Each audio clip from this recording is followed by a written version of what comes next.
ተመልከቱ የግዙፍ ግጭት እድል አለ በዚያ አካባቢ በርካታ አሜሪካውያን አሉ ከዛም መውጣት እንዳለባቸው ነግረናቸዋል ምክንያቱም በቅርቡ የሆነ ነገር ይፈጠራል በህንጻቸው አናት ላይ ሚሳኤል ሲሄድ ምንም አይነት ማስጠንቀቂያ ያልሰጠው ሰው መሆንም አልፈልግም ይህን ማድረግ ይቻል ነበር እኮ ያን ማድረግ ነበረብኝ ውጡ አልኩ So I had to do it. በዛ ላይ ተነስተልን ተመልካቾች ላይክ ሰብስክራይብ ሼር አድርጉ የተለያዩ መረጃዎችን አጋራችኋለሁ በተለይም ዛሬ ኢራንና የእስራኤል ውጥረት ከፍተኛ ደረጃ ላይ ደርሷል በርካቶች በስጋት መልክ የተመለከቱት ይገኛል ይህ ምን ይመስላል የሁለቱ ሀገራት ውጥረት ምንድነው የሚለውን በስፋት የማስመለክታችሁ ይሆናል ቢኒያም ካሴነኝ የተለያዩ ሀሳቦችን አጋራችኋለሁ ተመልካቾች አሁንም ላይክ ሰብስክራይብ ሼር ማድረጉን ቀጥሉ ምናልባትም ዓለማችን ላይ አስቸጋሪ ውጥረት ከተፈጠረ ዛሬና ዛሬ ብቻ ነው በኢራንና በእስራኤል መካከል የተፈጠረ ውጥረት መልኩን ለውጦ የዓለማችንን ፖለቲካ ትርምሱን የሚያወጣበትን አጋጣሚ ፈጠረ እስራኤል ከመቶ በላይ ጥቃቶችን ማለትም ባንድ አዳር መፈጸሟን አሳውቃለች የኒውክሌር ጣቢያዎችንም እንዳወደመች ገልጻለች ከዚህ ባሻገርም የኢራኑ ፕሬዝዳንት መሱድ ፐዘሽኪያን ሁሉንም ነገር እኛ እንቆጣጠረዋለን ምላሹ በእጃችን ነው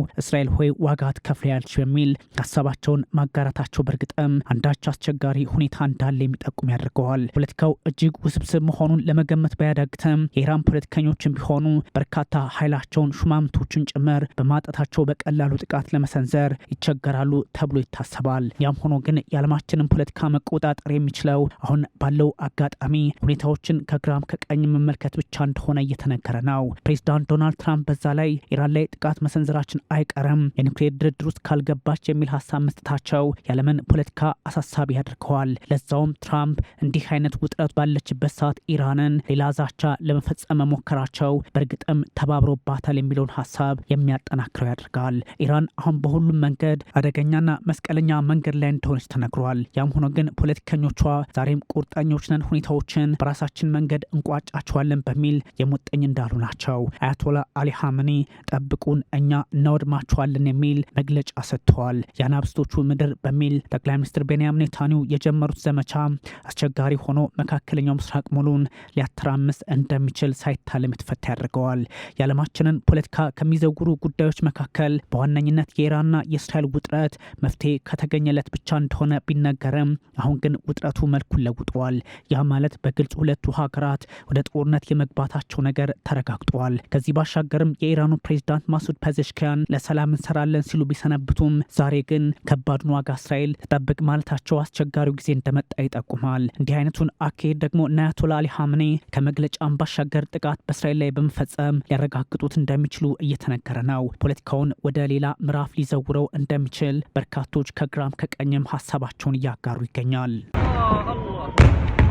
የመካከለኛው ምስራቅ ነገር ለየለት እንዲሉ እስራኤል የተነሳው አንበሳ ከሚለው ዘመቻዋ ወስዳ የአናብስቶቹ ምድር በሚል ስም ኢራን ላይ ከባዱን ጥቃት ፈጽማለች ብሎ የማይቆመው ጥቃት አንዴ ሆነዋል ተብሎ ዝም የማይባል እንዳልሆነም የፖለቲካ ተንታኞች እየገለጹት ይገኛል የኢራን አጸፋ በ100 ሰው አልባ አውሮፕላኖች ተጀምረዋል መጥፎ ቀን በእስራኤል እንዲሉ የሚሳኤል ውርጅብኝም ይጠበቃል የኢራኑ ሁለንተናዊ መሪ ካሉ አሉ ነው ቃላቸው ይፈጸማል የሚል ወታደራዊ ዝግጅት ያለው የእስላማዊት ኢራን ሪፐብሊክ አብዮታዊ ዘብ ምንም እንኳን መሪውን ሁሴን ሳላሚን ቢያጣም ብርቱ ክንዴ ቴልአቪቭ ላይ ያርፋል በሚል ዝተዋል እስራኤል ግን ከባድ ውድመት በኢራን ላይ ማስከተሏ ግልጽ ሆኗል እስራኤል ህልውናዋና እጣፋንቷን የማታውቅበት የጥቃት ደረጃ ላይ እናደርሳታለን በሚል ፖለቲካዊም ሃይማኖታዊ መሪው አያቶላ አሊ ሀመኒ መናገራቸው ጥቃቱ አይቀሬ ጥቃትን በጥቃት መመለስ ፖለቲካዊ አባዜ በመካከለኛው ምስራቅ አይሎ ሊቀጥል እንደሚችል በግልጽ ይፋ ያደረገ ሆኗል በተለይም በጥቃቱ ላይ ማን ተሳትፏል ከእስራኤል ውጪ የሚለው ጥያቄ በበረታበት ሰዓት አንዳንድ የሚሰጡ መግለጫዎች ማን ከጀርባ እንዳለበት ሊጠቁሙ የሚችሉ ሆነዋል የአሜሪካው ፕሬዝዳንት ዶናልድ ትራምፕ እኛ የለንበትም ቢሉም ከኔታንያሁ ጋር ለ40 ደቂቃ ስልክ ማውራታቸውና ዜጎቻቸውን ከመካከለኛው ምስራቅ ለማስወጣት ትእዛዝ መስጠታቸው እንዲሁም የጀርመኑ መራሄ መንግስት ፍሬድሪክ ሜርዝ ኢራን መቼውንም ኒውክሌር እንድታጠቅ ሊፈቀድላት አይገባም ማለታቸው ይህኑ የሚያስረግጥ ያደርገዋል ያ ማለት ማን ከማን ጀርባ ሊኖር ይችላል የሚለውን በግልጽ ያስቀምጣል ምንም እንኳን እስራኤል ገብተን ኢየሩሳሌምን ነጻ እናወጣታለን በሚል በጋዛ ጉዳይ ላይ ስትስት የነበረችው ቱርክ አንዳች ጠብ የሚል እርምጃ አልወሰደችም በሚል ብትተችም ዛሬ በእስራኤል ላይ የሰነዘረችው ትችት በመካከለኛው ምስራቅ ሰላም እንዳይመጣ የሚያደርግና የእስራኤልን ጸባጫሪነት የሚያሳይ ነው በሚል ማስጠንቀቂያ አዘል መልእክት መስጠቷ ምናልባት ዲፕሎማሲያዊ ጫና ልትፈጥር እንደምትችል ተጠቁመዋል የቱርኩ ፕሬዝዳንት ረሲፕ ጣይብ ኤርዶሃንም በእስራኤል ላይ በድጋሚ ዝተዋል ጸባጫሪነት ብለውታል እስራኤል በኢራን የኒውክሌር ማብላያዎችና ወታደራዊ ጣቢያዎች ላይ የሰነዘረችው ጥቃት ቁልፍ የኒውክሌር ሳይንቲስቶችን ህይወት የቀጠፈ የአብዮታዊ ዘቡን መሪ መና ያስቀረ እንዲሁም የአየር ኃይሉን አዛዥ የቀጠፈ ቢባልም አስቸጋሪ ፖለቲካዊና ወታደራዊ ውጥረት እንዳለ የሚጠቁም አድርጎታል።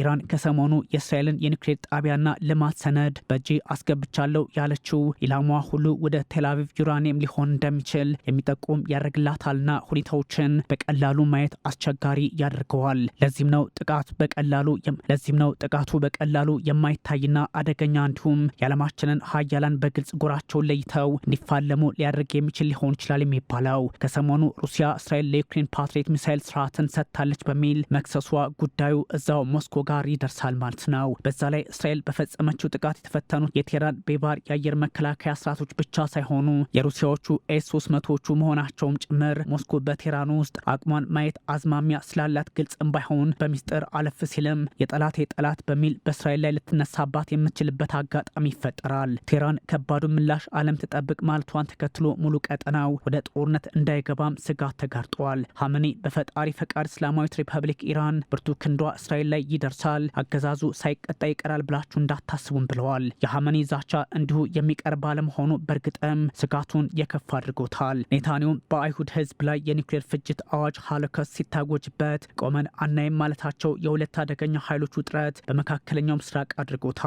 የጥቃቱ ኢላማዎች ዋና ከተማ ቴህራን፣ ዋነኛው የዩራኒየም ማበልጸጊያ ጣቢያ ናታንዝ፣ በታብሪዝ ከተማ የኒውክሌር ምርምር ማዕከልና እዛው አቅራቢያ ሁለት የጦር ሰፈሮች በደቡባዊ ቴህራን ኢስፋሃን ላይ ሆነዋል። የጥቃቱ ዓላማ ኒውክሌርን ብቻ ሳይሆን የሚሳኤል ማምረቻዎችን ጭምር ለማውደም እንደሆነ ከእስራኤል በኩል የሚወጡ መረጃዎች ጠቁማሉ። ከዘቡ አዛዥ ሳላሚ እስከ ጦሩ ኃላፊ እንዲሁም የኒውክሌር ሳይንቲስቶች ፍሬድሪን አባሲና መሐመድ ቴህራንቺ የተገደሉበት አጋጣሚ ውጥረቱን የከፍ አድርጎታል። የአያቶላ አሊ ሀመኒ አማካሪ ሻምካኒ ጉዳትም ደርሶባቸዋል። የካህታም አልኒቢያ ዋና ማዘዣ ሜጀር ጀነራል ራሽድም እንዲሁ ህይወታቸውን አጥተዋል። የኒውክሌር ሳይንቲስቶች በተለይም አባሲ የቀድሞ የኢራን አቶሚክ ኃይል ድርጅት ኃላፊ ሆነው አገልግሎታል። ቴህራንቺም ቢሆኑ የኢስላሚክ አዛድ ዩኒቨርሲቲ መሪ የነበሩ በመሆናቸው በዘርፉ ላይ ጥልቅ እውቀት እንዳላቸው ይነገርላቸዋል። ለዚህም ነው ኢራን አደገኛ ጥቃት ደርሶባታል የሚባለው። ከባድ ቅጣት በእስራኤል ላይ ጠብቁ በሚል የዛቱት አያቶላ አሊ ሀመኒ ጥቃታቸው ምን ሊሆን እንደሚችል ፍንጭ ባይሰጡም አስቸጋሪ እርምጃ እንደሚወስዱ ግን ተናግረዋል። በሌላ በኩል ኢራን በመንግስታቱ ድርጅት መርህ ራሷና ህዝቧን የመጠበቅ የህግ ማዕቀፍ አላት በሚል የውጭ ጉዳይ ሚኒስቴሯ ይፋ ሲያደርግ የእስራኤሉ ጦር ኃላፊ ኤያል ዛሚር ኢራን በሌላ ዙር ቅጽበት ስትዘጋጅ ቆመን አናይም፣ ጦርነቱ የህልውናችንና በቀጠናው ላይ የመኖር ነው በሚል ሀሳባቸውን ገልጸዋል። ለዚህም ነው በሁለቱም በኩል ያለው መግለጫ ጦርነቱን የሚያስቀጥል እንጂ የሚያበርድ አይደለም የሚባለው።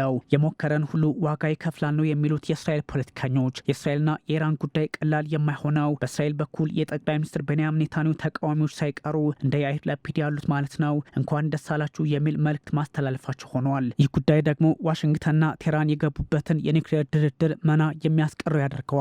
ኢራን ከጥቃቱ ጀርባ የአሜሪካ ኃይሎች አሉ፣ በእነሱ ፈቃድ የተፈጸመ እንጂ ኔታንያሁ ብቻቸውን ያደረጉት አይደለም በሚል እንደሞገደች ነው። የውጭ ጉዳይ ሚኒስትሯ ማርኮ ሩቢዮ እኛ የለንበትም ከማለታቸውን በላይ ፕሬዚዳንት ትራምፕ ስለ ጥቃቱ የማውቀው አንዳችም ጉዳይ የለም ብለዋል። በእርግጥ በቀደሙት ቀናት ሪፐብሊካኑ ሲሰጡት የነበረው መግለጫና አስተያየት የሉበትም ለማለት አዳጋች አድርግባቸዋል። የውጭ ጉዳይ ሚኒስትሩ ሩቢዮ ይባስ ብለው ኢራንን አስጠንቅቀዋል። ትራምፕም ቢሆኑ በሌላ ዙር ጥቃት ኢራን ትወድማለች የሚል ሀሳብ መስጠታቸው አስቸጋሪ ያደርገዋል። የዴሞክራቶቹ ሴናተር ክሪስ መርፊ የእስራኤል ጥቃት ትራምፕ ከኢራን ጋር ያላቸውን ዲፕሎማሲ ያበላሽባቸዋል በሚል ስጋታቸውን አስቀምጠዋል።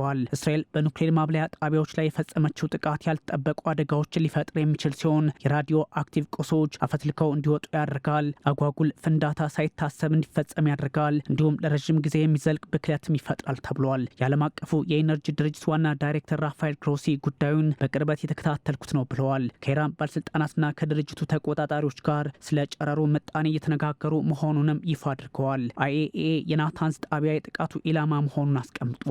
እንዲህ አይነቱ የጨረር ጉዳይ ተቋሙን ካሳሰበው ለምን እስራኤል ጥቃት እንዳትሰነዝር ቀድሞ ማስጠንቀቅ አልቻለም በሚል ይተቻል። የመንግስታቱ ድርጅት ቻርተር የጣሰ እንደሆነ ተነግሯል። ባለ 35 መቀመጫው የአይኤኢኤ የቦርድ አስተዳደር ኢራን ላለፉት 2 አስርት ዓመታት በኒውክሌር መርህ መጓዝ አልቻለችም በሚልስ ለምን ፈረጃት የሚል ጥያቄ የተነሳ ነው። 19 አገራት ድምጽ ሲሰጡበት 11ዱ ድምጽ ታቅቦ አድርገዋል። 3ቱ ብቻ ማለትም ቡርኪና ፋሶ፣ ቻይናና ሩሲያ ተቃውሞታል። አንዳች ጫና በቴህራን ላይ ታስቦ እንደሆነ ፍንጭ የሚሰጥ ውሳኔ እንደሆነም ሲነገር ቆይቷል። ጀርመን፣ ፈረንሳይና ብሪታንያም ተመሳሳይ አቋም በኢራን ላይ አደገኛ በሆነ መንገድ ማራመዳቸው ወትሮ ስለሆነም ምዕራቡ ዓለም ተነስቶብኛል እንድትል ኢራንን አድርጓታል። የጀርመኑ መራሄ መንግስት ሜርዝ ከኔታንያሁ ጋር በስልክ ሲያወሩ እስራኤል ህልውናዋን የማረጋገጥ መብት አላት፣ ቴህራን ፈጽሞ ኒውክሌር መታጠቅ አትችልም ማለታቸው ውግናዋን ያው የሚያስረግጥ ሀሳብ ያደርገዋል። ይህን ጥቃት ተከትሎ ቻይና ጉዳዩን በቅርበት ከመከታተል ባሻገር ውጥረቱ ካረገበ አደጋው ውስብስብ ነው ማለቷም ተሰምተዋል። እስራኤል በዓለም ዙሪያ ያሉ ኤምባሲዎቿን የመዝጋትና ዜጎቿ በሚገኙበት ቦታ ሁሉ እንዲመዘገቡም ጥሪ አቅርባለች። የኢራኑ ፕሬዚዳንት መሱድ ፔዜሽኪያን አደገኛና ኃይለኛ ጥቃት በእስራኤል ላይ እንፈጽማለንም በሚል በግልጽ ዝተዋል። የእስላማዊት ኢራን አብዮታዊ ዘብ IRGC አየር ኃይል አዛዥ ብርጋዴር ጀነራል አሚር አሊ ሀጂ ዛዴህም መገደላቸው ተነግሯል። ያጠቃነው የኢራንን የኒውክሌር ማዕከል ልቡን ነው። የኢራንን ወሳኝ የዩራኒየም ማበልጸጊያ ጣቢያ ነው። የኢራንን የኒውክሌር ሳይንቲስቶችና መሪዎችንም ኢላማ አድርገናል። የኢራናውያንን ቦምብ ለመስራት የሚመሩትን ማለታችን ነው። የኢራን የሚሳኤል መርሃ ግብር ማዕከል ላይም እንዲሁ አጥቅተናል። ባለፈው ዓመት እስራኤል ላይ ኢራን 300 ባላስቲክ ሚሳኤሎችን አስወንጭፋለች። የጽዮናውያኑ አገዛዝ የቆሸሸውንና በደም የተጨማለቀውን የወንጀል እጁን ዛሬ ጧት በተወዳጁ ሀገራችን ላይ ያሰርፏል። ካለፈው ጊዜ በበለጠ ሰይጣናዊ ባህሪውን በግልጽ የንጹሐን የመኖሪያ ማዕከልን በመምታት አረጋግጦ አገዛዙ አስከፊ ቅጣት መጠበቅ አለበት። ተመልከቱ፣ በጣም ቀላል እኮ ነው። ኢራን መቼውንም ኒውክሌር ጦር መሳሪያ አይኖራትም። ከዚያ ውጪ እንዲሳካላቸው እፈልጋለሁ። ስኬታማ እንዲሆኑ እናግዛቸዋለን። ከእነሱ ጋር እንነግዳለን። የሚያስፈልገውን ሁሉ እናደርጋለን። ጻል ይህ በጽዮናውያኑ አገዛዝ የተፈጸመ የዘር ፍጅት ነው፣ የታሪክ መቅሰፍት ነው። ከዚህ ወንጀል ጀርባ ያሉ ሰዎች ሁሉ መወገዝ አለባቸው። ሁሉም ዓለም በተለይ ሙስሊሙ ዓለም ፍልስጤማውያንን ማስታጠቅ አለበት።